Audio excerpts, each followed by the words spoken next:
ભરૂચમાં સવારથી જ વાતાવરણમાં પલટો અને ત્યારબાદ વરસાદની શરૂઆત થઈ। કમોસમી વરસાદથી ખેતીમાં તબાહી જોવા મળી છે। અંકલેશ્વર હાંસોટમાં ડાંગરનો પાક પલળી ગયો છે। ખેડૂતો મુખ્ય માર્ગ ઉપર પાક સૂકવવા માટે મજબૂર બન્યા છે। 7 થી 8 કિલોમીટરના માર્ગ ઉપર ડાંગરનો પાક સૂકવવામાં આવ્યો છે। તો આ દ્રશ્યો જે સામે આવ્યા છે એ અંકલેશ્વર હાંસોટ પંથકના છે, જ્યાં રસ્તા ઉપર અત્યારે પલળી ગયેલો ડાંગરનો પાક છે એ ખેડૂતો સૂકવી રહ્યા છે। હવામાન વિભાગ દ્વારા આગાહી કરવામાં આવી હતી કે 3 થી 4 દિવસ રાજ્યમાં વાદળછાયું વાતાવરણ રહેશે અને આ સાથે જ વરસાદ કેટલાક વિસ્તારોમાં પડી શકે છે। વરસાદી માહોલ રાજ્યભરમાં જોવા મળી રહ્યો છે। ત્યારે કમોસમી વરસાદ વરસતા ખેડૂતોના પાક ઉપર અત્યારે પાણી ફરી ગયું છે। હાલમાં પરિસ્થિતિ ડાંગરની વિપત નુકસાની છે। અમારે અત્યારે સરકારશ્રીમાં રજૂઆત કરવાની અત્યાર સુધીમાં 4 વાર ડાંગરની અમારી પરિસ્થિતિ માવઠાની થઈ છે ને હજુ પણ ચાલુ જ છે। અત્યારે 27-28 તારીખ સુધી માવઠાની પરિસ્થિતિ છે।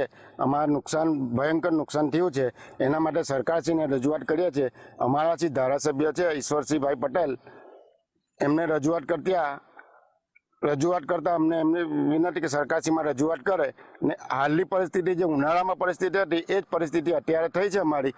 ગયે સાલ ઉનાળાની સિઝનમાં પણ ડાંગરમાં શું છે, કમોસમી વરસાદના હિસાબે કાઢેલું ભાત રોડ પર હતું એ 4 વાર ભીનું થઈ ગયું વરસાદ પડવાથી, એટલે ડાંગરની ક્વોલિટી ખરાબ થઈ ગઈ। આથી વેપારીએ ભાવ પણ આપ્યા નહીં। 300 રૂપિયા મણ પ્રમાણે અમારે છેલ્લે ડાંગર આપી દેવું પડ્યું। એ જ રીતે આ સાલ પણ ચોમાસાની સિઝનમાં પણ વરસાદ એટલો બધો હેરાન કરે છે કે અત્યારે પણ અમારું ડાંગર રોડ પર જ કાઢેલું છે, તે પણ આ વરસાદ કમોસમી વરસાદમાં ભીનું થઈ ગયેલું છે। તો એની પણ અમને કંઈ સારો ભાવ મળે એવી શક્યતા લાગતી નથી। કમોસમી વરસાદ વરસવાને કારણે ખૂબ જ વ્યાપક પ્રમાણમાં ખેડૂતોને નુકસાન થઈ રહ્યું છે। હજુ કાપણી શરૂ થઈ છે, ત્યાં જ કમોસમી વરસાદ થતાં ખેડૂતોને ખૂબ જ મોટા પ્રમાણમાં નુકસાન થવાની ભીતિ સેવાઈ રહેલી છે।